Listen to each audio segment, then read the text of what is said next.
So, you want to be an it girl?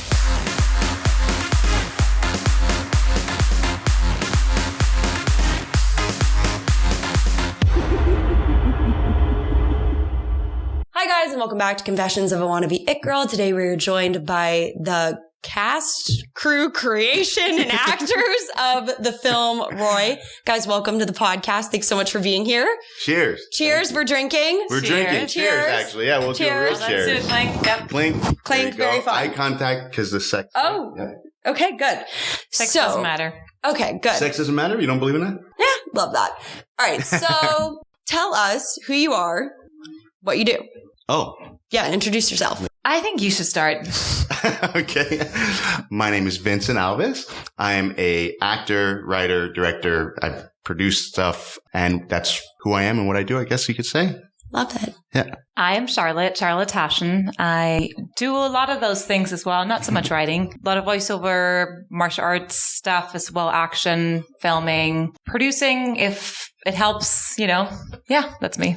Oh, God, you guys are saying so much of what I think I try to explain on this podcast is like being an actor really means, I'm going to do everything in the entertainment industry. Yeah. Yeah, it does. Now. Wait, so like, let's get, and that's what happened with this film. Yeah, with Roy? Yeah, for sure. I mean, with Roy, it's a weird story because it was in the pandemic, so it's a little bit different than would have normally been, I think. So there were more, I'll call them opportunities to wear a lot of hats.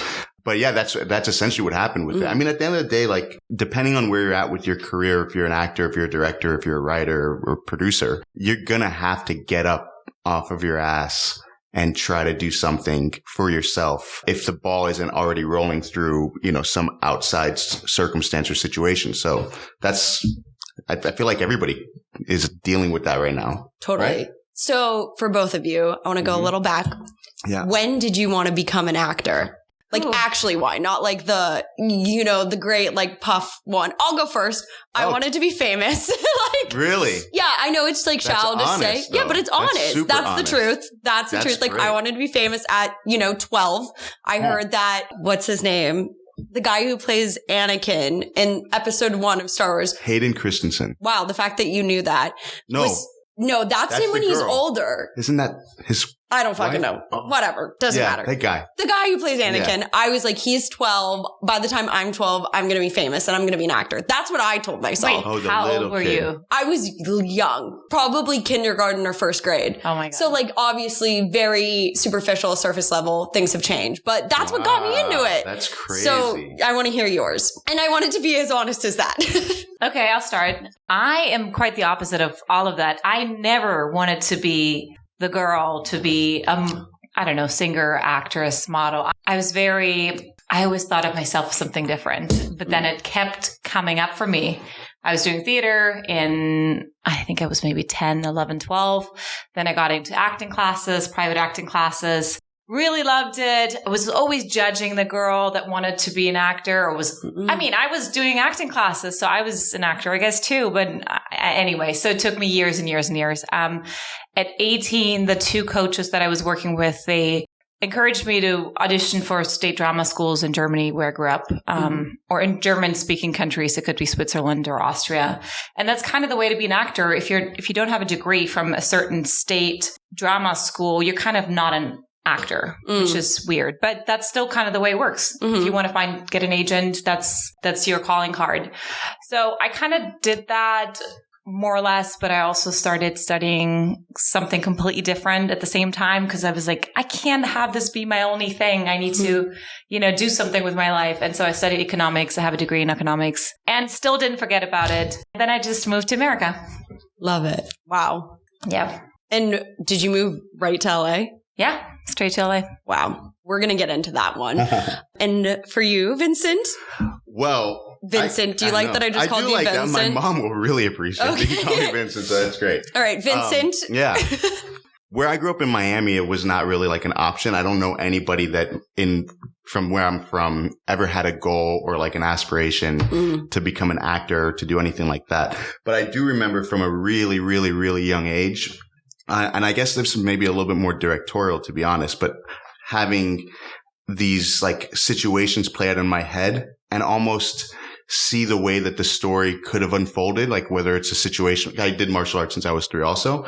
So like whether it's situations with that or like I love Jean-Claude Van Damme and like having these different, like, I don't want to call them fantasies because that's definitely not what they were, but, like different dreams about, being a part of that stuff. Totally. But I didn't even know what it was because nobody ever told me that what I saw on screen was something that we had access to be able to do, or that they weren't the person, right? Yeah. Like I don't remember when like that separation happened. And I don't think I saw a play until I was 18, 19. Wow. It just wasn't a part of that's very different my than community at all. It was all sports and martial arts and like that type of stuff. It's a part of Miami that it's just not a culturally well-rounded part of the country. So I think for me, it backdoored into acting. I started dancing actually at first. I was breakdancing and like pop locking and doing all that type of stuff because it was an easy transition from martial arts. Yeah. Yeah. And that's kind of where I got like the performance bug. But I had a really big problem with my voice because of some really fucked up traumatic event I had when I was in middle school. Uh-huh. And we can get into that if you want to, but that, Wait, that was I'm curious. Really fun. Do you want me to, so, all right, I guess. Tangent. Yeah, tangent. We're going to make a left turn. When I was in 7th grade, we had these school dances, and there was a DJ that would come in from the local like hip hop radio station, and the kids would get out of class for like 4th and 5th and 6th period. So half the day we'd go to the auditorium, or not the auditorium, the indoor gym, basketball courts, and there'd be huge speakers set up and all of these like 10, 11, 12-year-olds grinding on each other. And like, it was, you know what I mean? Like, I think I went to the same dance. Yeah. So, and we'd have these circles that would break out with breakdancing and all this crazy stuff. So how does your voice get hurt? So at the end of the dance, the DJ splits the room and asks guys, like all the dudes in the auditorium, who wants to get up and like serenade the girls. No. So it's a hot mic and I'm like, I want to do it. And they picked all these other guys. And then at the end, the very last one, he's like, okay, we have time for one more. And he picked me. And I didn't realize this. All the other kids didn't actually sing because the DJ would just grab them and like put them in front of a girl and they just dance. And then the whole room would go crazy. And Sure. Yeah. So I get my favorite song at the time put on, which was Usher, You Got It Bad, which is still great song, an amazing song. And I get the mic and I start singing it and the entire gym started booing and like cheering and like really, really bad. And he was laughing at me and putting me in front of a girl. And I remember their faces, like this is 25 years later, probably. And I still remember their faces being like, ew, get away. You know what I mean? When I'm like trying to sing to them and I'm like shattered inside. And my voice, I think like I've been super self-conscious about my voice since then. Not to mention before that. Sure. I had to go to like a speech impediment because I was like a little like, I was like, twee. Mommy, I want to say the word twee. And I couldn't say 3. Oh, 3. That's what you're trying to say. Yeah, exactly. Exactly. So I had a speech impediment and then I had that happen. So that was your wannabe at girl confession. Yeah, I guess so. Yeah, exactly. So anyway, the outlet for performing was never going to be anything that had anything to do with my voice. Got it. So because of the martial arts and I was dancing, that's what it started to be. And then later on, when I really didn't know what I wanted to do with my life and I was at kind of a low point, it was always in the back of my head. And there's another really long story this will be the longest podcast you ever do if I tell it. But at the end of the day, I just decided, I think it was in 2010 when I was teaching at my brother's karate school, that this is what I wanted to do instead. So, I love that. Yeah. So let's talk about the move to LA. We talk about the people moving to LA a lot on this podcast. You know, I kind of like to really get into the debunking of like ALA, B being in the entertainment is not glamorous. So tell us about both your moves here. I had finished my degree and I was ready to go do this theater program in Vienna for a year, really prestigious theater school. And I was on the wait list And then a girl dropped out. And during the audition process, we knew it was going to be me or her. And she dropped out. So I was like, it's going to be me. So I'm going to move to Vienna and do this theater thing. Great. Of course, it didn't happen because somebody else was taken who I think didn't audition. I think she was the daughter of somebody. Long story short, I was like, they suck. And then there was this guy in Germany and he sucked because, I don't know, he just couldn't get it. I mean, he just couldn't get it together. I was really in love with him and she was just not going for it. And I was like, screw you, all of you. I'm just moving to America. So I literally just packed 2 bags. Sent a couple of boxes over, and I moved here without a visa. So wow. Oh wow. Wow, I didn't know that part. But you do have to. I mean, I had come to LA before. Right. My father had started spending time here, but he didn't live here until I was maybe started living here part-time until I was maybe 14, 15. Mm-hmm. So anyways, it was a place I've known, but I've never had my own friends here, or I wouldn't spend more than a couple of weeks and I would spend time with family here. Right. And so then I was like, I'm going to just try it out for a year. Totally. Moved here with my bags, stayed for I think a week or two with my dad and my stepmom. And then I was looking for an apartment and I saw an ad on Craigslist. Somebody had told me about Craigslist. And the place that I ended up moving into had a really cute fireplace, a mid-century fireplace. And so I showed up there on a Sunday night with my dad and my stepmom to the appointment. Good. Yeah. No, I wouldn't. Don't go alone. And so I had 2 great roommates. One of them ended up being my boyfriend, and here we are. Wow. And what was it like moving to LA from Germany, right? Was it like everything you thought the Walk of Fame would be? Well, I had like seen the city before. Mm-hmm. I had spent 3 months when I was 18. I had spent here. So I had some experience of it. I just remember really having to get used to like American culture in general and like pleasantries and chit chat, small talk and like, you know. Is that not a German thing? No, it's not. Well, and that's funny because some people would say that California doesn't really have that. Yeah. And so the fact that even... Oh, really? Yeah. I never lived anywhere else in the States. I mean, Miami doesn't really have that either. Yeah. But like people would say... and it's weird. Like now when I go back to Germany and you would ask somebody at the store, like how they're doing, they would...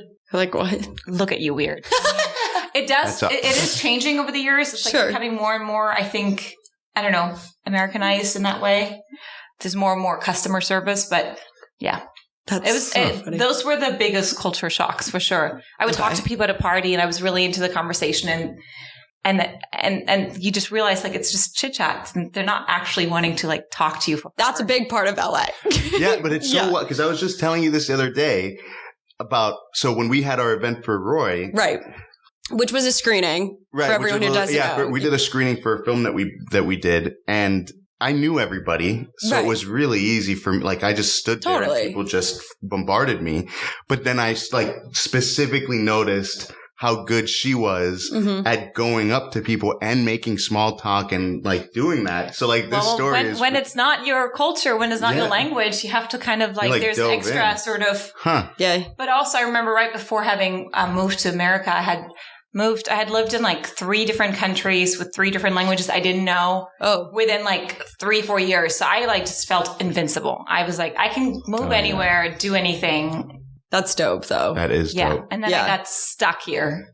Whoa. Ooh. Is there regret about that? No, I'm very happy here. And Vinny, what about for Vincent? Sorry, Mom. No, it's fine. Mom, Vinny, she knows What about you? What was it like to move to LA? Moving to LA was it was a huge thing. I never thought I would. I remember thinking when I was 20, 21, 22, 23 that I would never not live in Miami. Okay. I loved Miami. So, Jesus. Oh, man. Have you been to Miami? Yeah, you have. I know. Yeah. That's, I guess, where the laugh comes from. Like, we'll have a conversation about you're that guy. Yeah. I was that guy. I was a very, very different guy in my early 20s. Mm-hmm. So, and I didn't do this. Like I had a marketing company. So it was a completely different type of human being, I feel like, in my early 20s. So it wasn't an idea at all to move out here. So I started acting, and it kind of started quickly for me in Miami. I got an agent. I actually, in Miami, the whole agent manager thing is very different than LA. You're encouraged to get representation from multiple agents. I feel like that comes from the modeling influence that they probably have there. Yeah, it's that. And I'm not really sure what. Yeah, very different. Because I know the agents don't like that. Yeah. But they also can't really fight back. For some reason, they don't have because that's not like it exclusivity and that here like that at all. No, here it's like you have an agent and it's one company. Yeah, and if anything, you have multiple companies representing for different things, like regions, commercial, that too, or for different regions or whatever. Yeah. But in Miami, I was across the board repped, so that means rep for theatrical, commercial, and modeling with 3 different agencies. Yeah, that's crazy. And so whoever would send me an audition first in my inbox would be the one that I would go to the audition, because I would get the same audition 3-4 times and have to tell the other agent, sorry. Blah, blah, blah, got it first. Yeah. Too slow.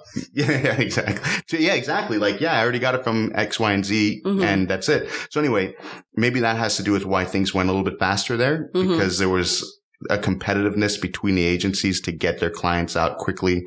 So I started working pretty consistently doing commercials, and then I ended up booking, at first I was just a stand-in on Charlie's Angels, which was a TV show on ABC. Well, it was obviously everybody knows the movies, but it was a TV show as well on ABC that Drew Barrymore produced. So for the pilot, I was a stand-in. And then when they brought me back for the season, which that's its own story that can probably be pretty informative for people. But when I did come back, I came back as the voice of Charlie, the speaker box on set, for the other voice. Actors. Yeah, the voice. Oh, yeah, exactly. Close your eyes, guys. This is Charlie. So I did that for like 9 episodes until the season was canceled. And on that show, I met a girl who ended up becoming my girlfriend, and she had plans to move to LA.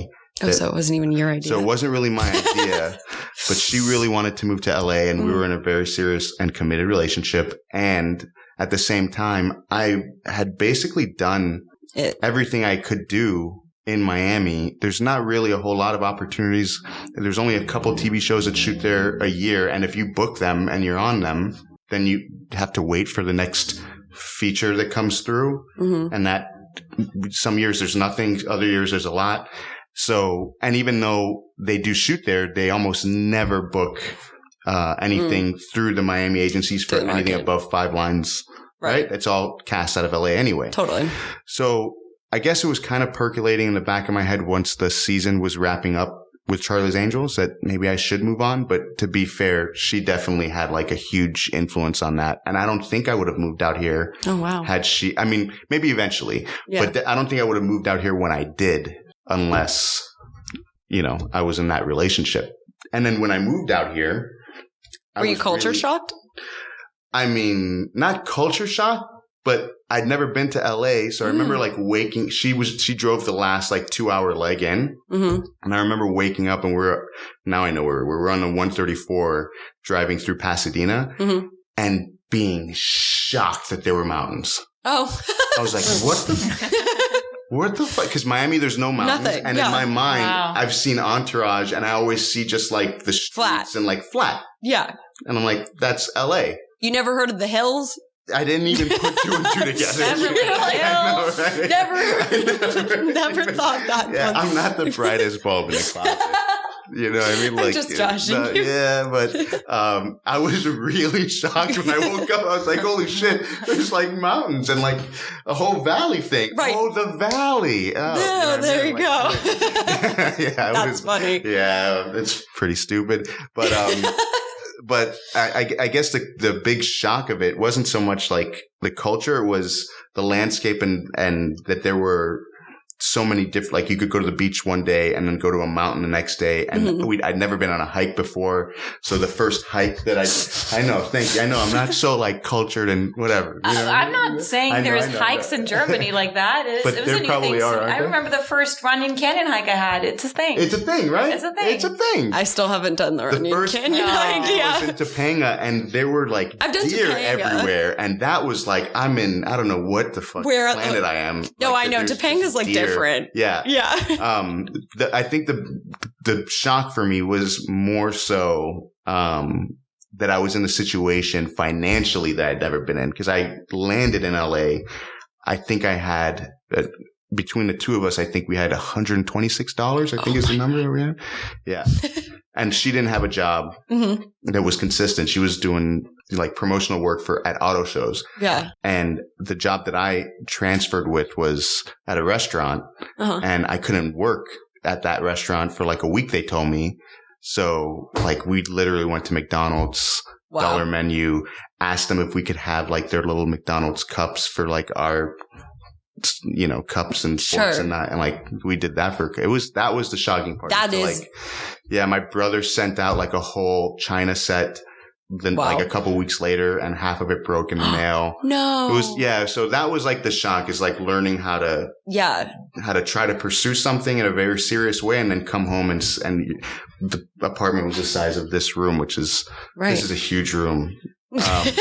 But it's just, we had a little tiny studio and no money, and I think people don't talk about it enough. Yeah, that was crazy. That was a really, really hard situation. Right. You go out to chase dreams in LA, and like people like kind of don't mention that you need like some money to get started. Yeah.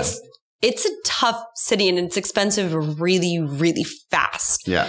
But then people stick it out because you're chasing dreams. Yeah. Yeah. And was that worth it? I mean, now looking back? Yeah. No, I'm just kidding. Yeah. No, it definitely was.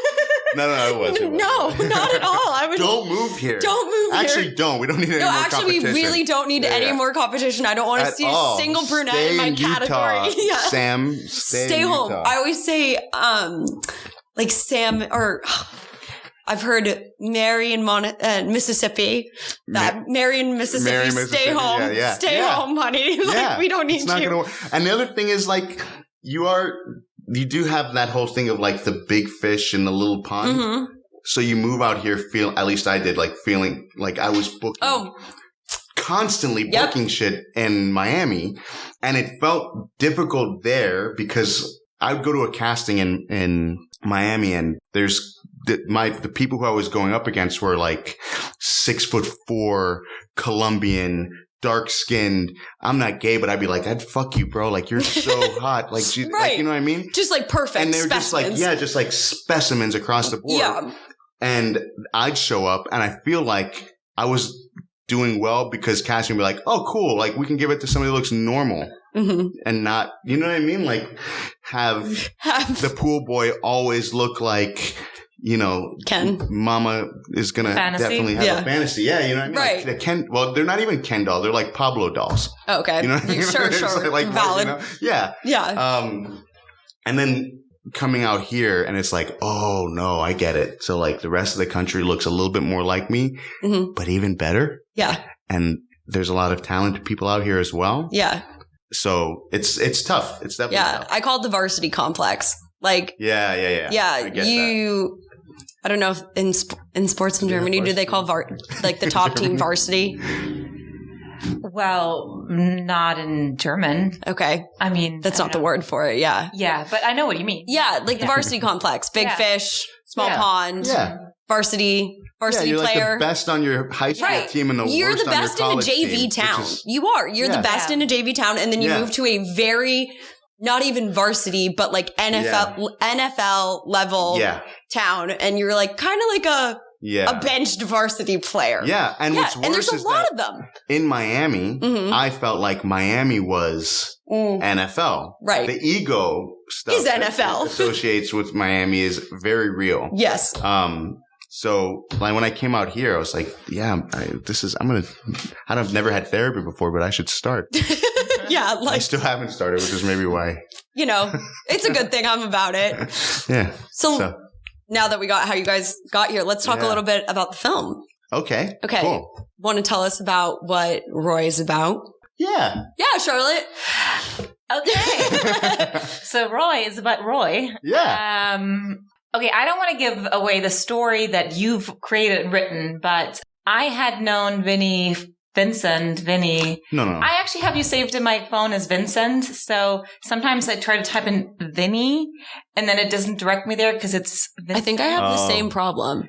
See? Yeah. So you're Vincent. Mm-hmm. So Vincent and I were in an acting Do you guys, hold on a second, pause really quick. Put a pin in that Put a pin in that. When you say, I feel like people have a hard time saying Vincent. No. You know what I mean?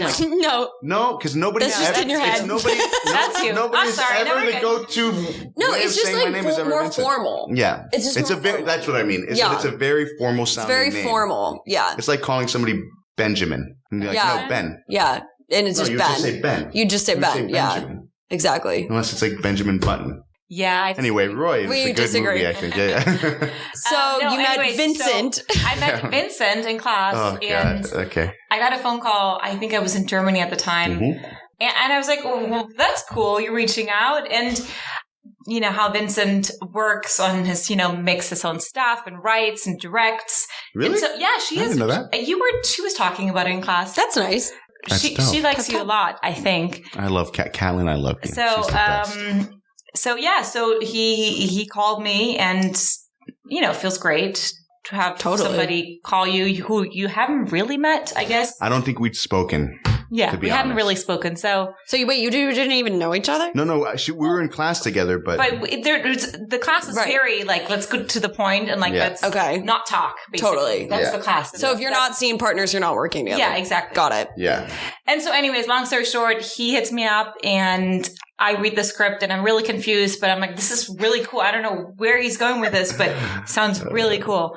And then he had me. Now you have to describe what it is that the film's about, because I'm still confused now. It's not the case. I mean, so hold on. First of all, when I called her, it wasn't like we knew each other, obviously. Like we went to class together. We didn't really, I don't think we spoke in class though. No, I didn't have your phone number. Yeah. I don't even know how I might have emailed you. Him. So yeah, it was just, obviously when we were in class, the work that she did it stood out to me. Mm-hmm. So same. The obligatory same. Dito. So anyway, the way that Roy came about in truth was I was brought into a project of a friend of mine, Goya, which you know Goya. Mm-hmm. He was in that class as well, in and out of that class. But he's one of my best friends and we've worked together on a bunch of stuff. We've done events. It's his event now, but we had an event called Paint the Mic together that was an incredible event. So he's an amazing actor. He works a lot. And he's also an incredible poet. And he does a lot of spoken word stuff. And so this was, I want to say, August 2020. And at that time, it was coming right off of the George Floyd situation. And he did a piece and wanted to make a video. So he had all of the ideas for this video and wanted to run them by me and just get my opinion. And then I kind of got a lot passionate about the particular piece that he was doing and offered to help him in whatever way that I could, to be on set with him while he's shooting and help.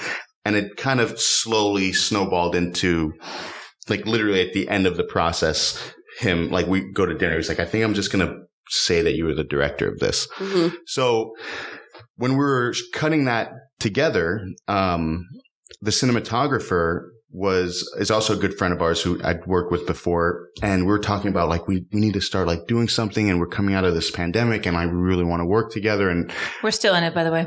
Yeah, exactly. Turns out we weren't so out of it. Yeah, exactly. But I was also at the time watching a show on HBO called I'll Be Gone in the Dark, which was about the Golden State Killer. And I believe her name is Michelle McNamara, who was a investigative journalist, but also a true crime, or maybe first a true crime writer who had investigative journalism skills. So anyway, we were just talking about doing something, and I have been watching this documentary, and while we were doing this edit, I was like, I have an idea about this guy who lives out these fantasies before he does anything, or while he's doing what his deeds are, these like very horrific and evil deeds.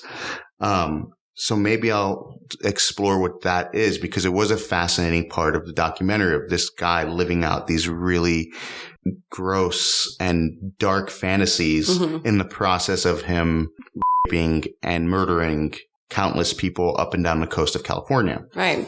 Famously. Yeah, very famously. And I feel like I don't feel like I know that he got away with it for years, like years and years. I think he was just apprehended in like 2016 or 2017. Yeah, it wasn't that long ago. It was very recent. And it was very random. It was. It had everything to do with the DNA testing. The genealogy. Like of his cousin. Yeah, so they... Oh, yeah. With the... like the DNA testing. Yeah, like the what is it called? Like 23andMe, Ancestry.com and that type of stuff. So they traced things back through that. So got away with it forever. He got away with it forever. He was an old man. He was like in his 80s, I think. He's like in his 80s, yeah. So that was kind of the inspiration for it. And I took a lot of pieces from it.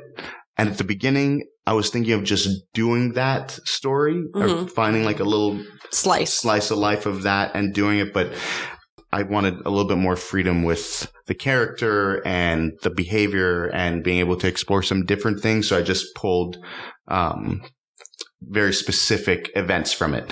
So anyway, that's kind of how it got started. And then once I wrote the script and sent it to that cinematographer, he was already working on other things.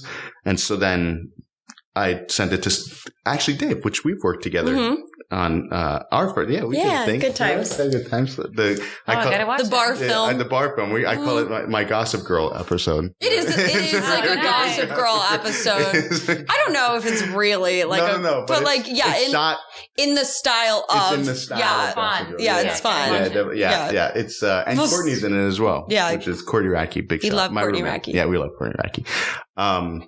So yes, I reached out to Dave. He was very excited about shooting and doing anything because we were sliding back into the pandemic in a very, very real way. And I remembered her work from class. And after I'd written it and was trying to think of who I could reach out to, I honestly didn't think you would do it. Why do you think she wouldn't do it? My idea of who she was, I thought they would be like a get. Do you know what I mean? I thought it would be like that she wouldn't trust me enough with that material. Right. And what is it about the material that's like that? And also that not just that she wouldn't trust me with the material, but I did have like in the back of my mind this like anxiety and fear that I'm so happy you're going there. Keep going. Yeah. That if I send this to any woman, they're going to think I wrote it for the wrong reasons, to explore the wrong things in very selfish and kind of gross ways. Right. And so I was kind of hoping that because we were in class together and she'd seen me do some work and, it's a delicate line. I very much hope. I was very reluctant. Yeah. And didn't really know what I was going to do had she said no. Right. See, I'm really curious about that. And I'm really glad you went there because I was going to go there and bring it up. Good. Because it's particularly now, it should have always been, but it's particularly now a very tricky line anytime anything even slightly sexual appears on screen. It's... I mean, we had this conversation not too long ago where I told her like, I wanted to like reiterate that I didn't cast her because of like an attraction or because of that it had everything to do with her work and the way that she worked and the quality of her work and the process that I knew that she was going to bring to the table in terms of how she would work on the character. And that had everything to do with why I reached out to her. Because at least for me, I'm very self-conscious when it's this kind of subject matter. Right. That you reach out to a woman and, the perception could be, oh, well, number one, he's weird and this is a creepy story. And why did you think of me for this? Yeah. And then what are there any other motives behind sending me this? Sure. So, yeah. And what was that like for you? Well, as I truly said, I was impressed with his work, and I'm also impressed with people just for whatever reason. I have a particular appreciation for writers and people that can bring that characters to a page, and I'm having a really hard time with it. So even though I didn't fully understand where he was going with it, I could tell it had so much depth to it, and I knew the way he was working. So for me, that was never really, as long as I felt like I had something I knew I had to create, there was a lot of freedom to create something. I wouldn't have done it. It's not one of those things where you just like show up for the day and just like wing it. Right. That's phone it in. Yeah. It's just not the way I usually, it's not my strong suit. I'm kind of like, anyways, like I kind of really suck, or like I can be good if I really prepare is the way I think of my work. But if I don't prepare, I really do suck. I feel that way, or it doesn't make it fun. Skating in sand. And we had this opportunity of working on it really like together. So, and making it interesting for me, a character is always about like, what is it that you want to explore? Right. And so that was a really collaborative process. And no, it wasn't like the sexuality part was not something I was thinking about. I mean, it's like, it was not like I was just like laying down on the couch in a bikini. You know? Like it's sure. There was like, we cut that scene before I sent it. It was actually completely naked first, but then we had to full frontal nudity. Yeah, exactly. We're joking. We're joking. Yeah, we're joking. But I'm telling, for every person who doesn't do that, there is somebody who has that in the script. Yeah. And I've read those scripts, and it's like I'm a really, I don't know. I have no problems being naked, but like, does it serve? Is it necessary? Is it necessary? Right. Does it serve the script, the story, anything? If totally, not, definitely not. Right. And exactly. It's not in the right environment, so. Yeah, it was as far as like the script goes, and before I sent it to Charlotte, I remember sitting and writing it, and there's a part in the film where Roy, who I also play, you play Roy, you wrote the script, you produced it, and I directed it, and you directed and got the funds together. Yeah. Yes. But just I did. Yeah. No, I did. But what I was gonna say is that when I was writing it, I remember being very kind of lost, because there was a point in the script where this fantasy is getting played out, which is still very obscure, and I wanted to do it from a place of where the audience wouldn't really know what's going on, and definitely wouldn't know that we're in a fantasy of Roy's. Sure. And I knew the material I was drawing it out from, which is a and that the activity that he did was rape. And I had a hard time kind of like deciding, am I going, like, do I want to shoot a rape scene? And then what will that serve? Right. And why? Like, it feels gratuitous, and not to diminish anybody who's gone through that experience, because that's definitely not what I'm trying to, what I'm saying. I'm just saying that for the purposes of this film and what I wanted the story to mean, how do we best portray that kind of interaction, which is really the nicest way you can possibly say it. So that whole fantasy dance sequence, I'm glad that made its way into it. Because to be honest, I don't know how I would have sent it out to a woman, right? Like if that dance thing wasn't that, and it was like a sexual performance, I feel like that changes like the whole complexion. Anyway, I guess what I'm trying to say is that when we're working on projects that are independent and where we're going to dive into like our community of people and we all want to do something that's going to be really, really beneficial for everybody that's involved, then it deserves the kind of attention and exploration from the very, very beginning when you're writing it, so that you're not kind of falling into the trap of being gratuitous for no reason. Right. Shock value. Having something be shot for shock value. And that there is really beautiful ways to explore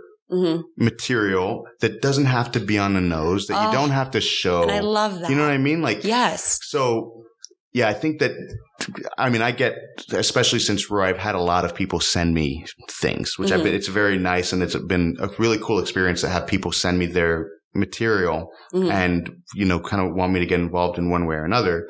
But I would just say that the majority of stuff that I get is very underexplored, you know, and diving a little bit deeper seems like a difficult thing for people. And yeah, I just really love that because I think so much of being new, I don't even want to use the word new, but like entering into different levels of experience in the industry, like can feel like, oh, well, you know, they would have a sex scene here, or like, oh, this would happen this way here. And it's like, wait, no, how can we double up on that and like explore in a different way? Because, you know, it has become, in my opinion, sometimes so much just shock value. And then, you know, I'll use another example of like, I look at Euphoria, where it's like, there's a lot of nudity, but like they're doing it like very real. Yeah. You know, and I think about Margot Robbie and Wolf of Wall Street. She's completely frontal nude, but like it serves the script. Yeah. This person's power comes from their sexuality. So it's like, I just hope that, you know, everybody who's going into creating film, like looks at it from like, what's the purpose? You know, not just like, oh, this should go in a film, so let's put it in. And I love what you're saying about exploring, like how, like the dance is like, we get it, but we don't need to be like, I mean, it's seedy. A fantasy, you know, at the end of the day, I feel like the first choice and the first idea that you have, you should honor it and you should have it there and it should be something that gets considered. But at the same time, it usually is just like the very beginning of a slope that can dive you into something that if you have the discipline and the courage to be able to put the project on pause, not send it out, because that's the thing. We get like really, really excited about this new thing that we're doing. And I know I want to send it to this person, that person, that person I've been talking about a little bit. I want to get it to them. And there's an ego attached to that because I want the recognition and the gratification of like having people reading it and then coming back and telling me what they think and all that stuff. But if you can like put that aside for just a second and then put a pin in that first idea and look at the first idea as a springboard to the direction that, you know, you can start to explore, because it could have been very easily like, this is this guy's fantasy. So in his fantasy, he probably has the wildest, most passionate sex. And the girl is probably all for it. And he doesn't have to force her and he doesn't have to do any of that stuff. And that first idea, it's like, okay, I get that. But then what does that mean?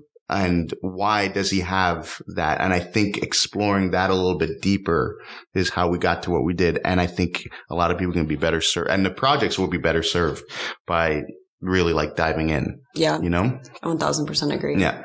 Yeah. I love that. And I think it's just all more a push yourself, push your creativity. Yeah. And that being said, what did it feel like for both of you to be acting as these people? Kind of, as I said before, for me, I need to have fun, especially when you do these things among friends and, you know, you do these for the creativity. So I want to make sure when I do something like this, that is not for money, that's not for whatever, that there's a hook into a character and an exploration. And if there's not, then it's kind of, why are you doing it? And so we had done part of that work leading up to it, so that by the time we were shooting, it just is like, that's the sort of like, it was very easy, no? The whole it was. shoot. By the time we got to it, By the time not for the thing is, I just showed up. No. I know what you mean. I know what you're saying. But like, I think that's ideally a way to work. It's not always the way it's going to end up on set, but if you do these things among friends, with other collaborators, I think for me personally, that's the best way to show up, prepared and then ready to just, throw it away. Love it. It was cool. I mean, I think part of the reason I was really, really excited about her saying yes and being able to start working on it with her is because I knew that I was going to want to go through a rehearsal process, that, selfishly would alleviate some of the risk that I would have potentially on set working with all the different hats on. So if I could... Well, and there's one thing, I think just, to say for whoever's listening, I think people don't realize, there's no time to work that out on the day. There's no time. Yeah, it's hard, Yeah, that's it. Really We're hard. There, it's happening. Yeah, and it's you got to go. Go. I mean, I've been on different kinds of sets and, some directors do a really good job of allowing exploration from take to take and asking really good questions, and seeing something and identifying what they've seen and then asking a question about that and then exploring that in additional takes. And they'll do, instead of 2 or 3 takes, they'll do 10, 12, 15 takes and they have it scheduled in a way where they're only shooting 2 to 3 pages a day. Sure. And then they can do that. Then you can do that. But we shot 5 pages a day, which is not crazy, but it was a little bit crazy for us because I was directing and producing and everything else. So it's a lot to do that. But just going back to having worked or why I wanted to work with Charlotte, the way that first of all, I knew that if she said yes, that she would want to rehearse because we had the same kind of background with the approach and the process. And I knew that, I'd written something, and when you write something, your idea of what the character is one thing. And I looked into and explored what that might be. But when you have an actor get involved that is really, really good, the ownership that they take on for that character in the role can open up a lot of doors that the writer had no idea were even present. So I knew I needed somebody that would challenge me on why is this being said? Or if this is who she is, then this behavior that you have written here, let's explore that a little bit because I'm not sure. And I knew that I needed to have as the highest quality people working with me because I do feel like with the entire project, my strong suits, if I had to rank them, I'd say would be, I'm definitely most comfortable as an actor, then maybe second as a director, maybe third as a producer, and last is as a writer. Oh, that's surprising to hear. Yeah, I would have thought it was. And it's also kind of crazy. Sorry to interrupt. Yeah, but no. I thought it was kind of, I don't know if the analogy works, but when you're really, really busy, you get a lot of things done. And it's almost, and you can be really good at all those different things that you tackle versus when you have this whole day to something. So I'm bringing this up because I felt you were so on all of the different jobs that because, I don't know, maybe because you were so busy, you needed to prepare. But then I just felt like it made you extra present on set. Yeah. Because... he was, you were so engaging as a director because most of the time when you show up on set, there's not necessarily direction, quote unquote. You just kind of do something and then they ask you to do it differently, right? But great. Exactly. So helpful. Just try something else. And then, or I just do it louder or faster. Can you make a stronger choice? Yeah. So, which is good. Being told this doesn't quite work. Try something else is direction. But anyways, so what I'm trying to say is I felt like because you were wearing all these different hats that you brought so much more to the table. and I'm sure your experience of that would be different. Maybe the producing wasn't that. Yeah. That was probably a bit challenging to also do. Yeah. Yeah. Anyways. No, it was. I mean, wearing all those hats, I don't recommend at all.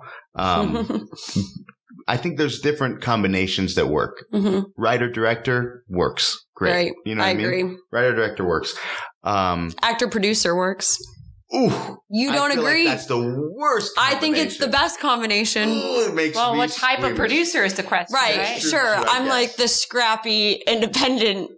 Because I mean, it depends. Like, but plenty do it. Maybe actor, executive producer, where like Reese Witherspoon. Where you can like think about her. Shed the producer moment in the moment on set. Totally. But you're involved in finding money, putting deals together, people, the look, like that, all of that stuff. Agreeing on the look. Yeah. Yeah. I think that's cool. I mean, with the feature that I was in the middle of trying to get made, I was going to EP that. Mm-hmm. I mean, I was EPing that and acting in it.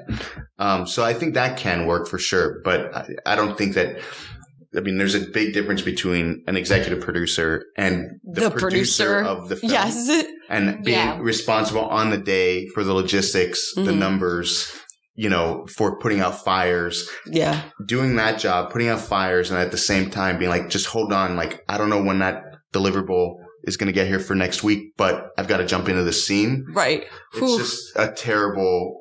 I feel like especially when you're sort of a considerate person, which you are, like, because then it's like you want to make sure everybody's like on board and engaged and like happy and fed and, all those things. They can really easily sort of eat up your actor. Yeah. Yeah, it can. It can definitely like completely. Yeah, I would not be put you in a. I'll let you know how it goes. Yeah.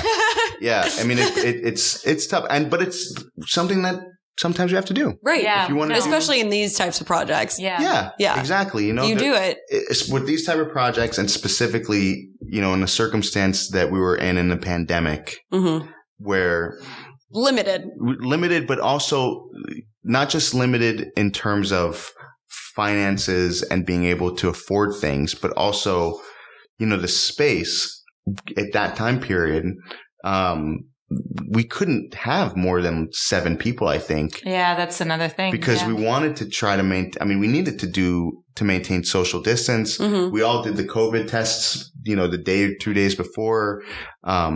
So, we had to really look hard at like who is going to be able to be involved and who we have to say there's just no space for these other people to get involved because we can't have them here because we have 3 actors. That's not going to go away. Right. We have a director. That's not going to go away. Well, that's the same person. Yeah. Luckily, right? A cinematographer, that's not going to go away. He needs an AC. He needs a gaffer. I need a first AD. Like it starts to add up. And when you're in a small space, can you like have a producer or, totally. Yeah, it was tough. It was really, really tough for sure. But you made it. We made it through. And it's here. How does it feel? It feels great. No, really. I mean, I'm really impressed and inspired to just because these things can be done on various levels, and the way that Vincent committed never to living that joke. My mom is going to either be really excited or really like, oh God, why are they cute?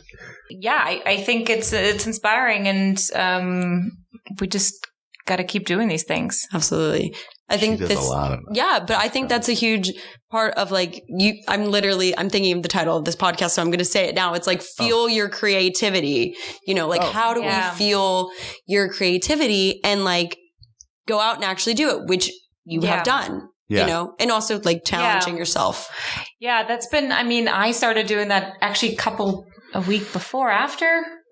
What? A week before after we shot Roy. A week after you did your cocktail party. Yeah, I did. I did my first film I was also like, we had a producer, we had a director, but like, I co-wrote it and brought it to life. You're involved in the creation. And that was like a big sort of cornerstone for me to do it because I do see the quality of the work changes when you like kind of bring more more to it, which is either becoming directly involved with it or having other collaborators that think alike where you can add to whatever the creation is. And it's not just like, here, just deliver. Go. Yeah.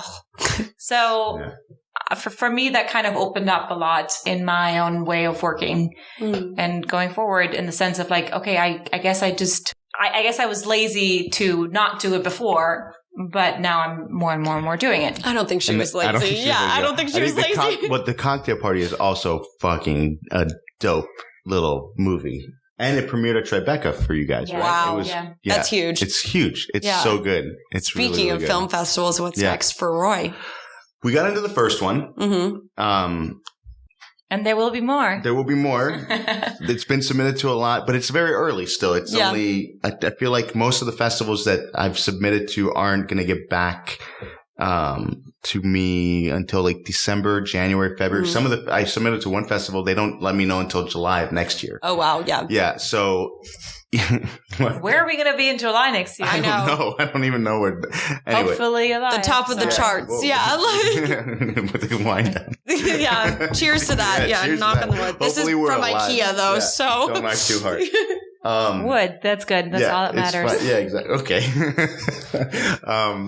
But yeah, so the festivals, I mean, I think I'm submitted to like 15 or so now, but every month I'm going to go on and look for what's happening next. The ones that I had on my wish list aren't even accepting yet. Or, like accepting submissions yet. So it's still a little ways away. At this, I'm ready. I think that it'll be fun, but at the same time, I'm not like a huge fan of just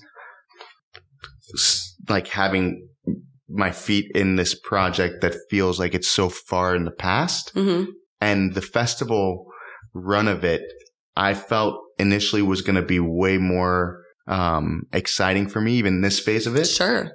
And it's gotten like the one festival that had the opportunity that we had the opportunity for Roy to get into, it's gotten into. But it's a nice realization, I think, for me to have of like, I'm more excited about the next thing. Yeah. And the next thing. And that's kind of the whole kind of thing. It's like, it's not enough to just have had something somewhere or like show at a festival. Like, well, what's next? You know? Yeah, exactly. I love next. that. It's like, that literally melts my heart because I feel exactly the same. Right? Yeah. Of course. What's next? Yeah. The fun part of it is creating it. And then once it's created and it's getting out into the world, look, I think that this whole tune could change if it goes to Sundance and wins. Sure. Like, then I'll look back at this podcast and go, you're an idiot, because that was an amazing experience. But I don't think so. I think that the peak of the whole experience of having made this film was making the film. Yeah. Was on set. And in post, to a certain extent, post can be a bit like, this is, where's the film? Just happen. No, I mean, I was very involved with it, and because I'm a bit of a control freak when it comes to my work. So I really want to be involved from the beginning of the editorial process and like be there for all the, I'm a little bit crazy with that stuff, but I do think that the peak of the experience is, and maybe it's because I'm also an actor and I like, you know what I mean? Being on set, doing it. Yeah. Guys, you guys are so lovely. I'm so excited for both of you and just what's next for this film and what's next for you. Thank you. Please tell us where we can find you, find the film, everything. Plug yourself out. I don't know about Roy. You're not going to put it online right now, no? No, right now. No, it's top secret. You have to go to a screening. You do have to go to a screening or a film festival that we're going to be at. We'll throw the poster. TBD. Yeah. We'll throw the poster in the end of the episode so you can see it. So that's, the poster art is great. Where do we see us? You personally. No? Yeah. Oh, me. Okay. Plug out your Instagram. All right. Where are you at? My Instagram is German in LA. I did this when I first moved here. So it's still, I am still German in LA. Yeah, so. and you still are in LA. So German in LA, I have a couple of films out right now. The Cocktail Party, which we haven't officially put on the internet yet, but we will. We have a distributor to distribute it, and then oh, nice. And then there's another film called Yellow Belt Fury that won Short of the Week a couple weeks ago. Ooh. That's already out, right? That's already out. And they were just like, they just wanted to put it out. Yeah, like, we did it. We shot it in May and they already have it out. It's love it. It's great. And it is great, actually. It's really funny. And I'm actually next gonna do a project in November with the German-American actor Udo Kier, which I was asked today by the artist and writer Albert Erlen if I wanted to produce it as well. I have a part in it too. And I was like, as long as on the day when I'm working, you can show. Somebody else is taking over, I'll do it. But it was a huge honor to be asked to do that. And Udo Kier is an incredible actor, and that's going to be fun. And I was like, I don't know what I'm doing producing, but I guess I'll figure it out. So. Fake it till you make it, baby. Yeah. The literal tagline. He's like, you're fine. Yeah. The tagline of this podcast is fake it till you make it. So it's like, exactly. Wannabe until you actually Exactly. You literally just keep going. And Vinny, what about you? Vincent. Oh my God.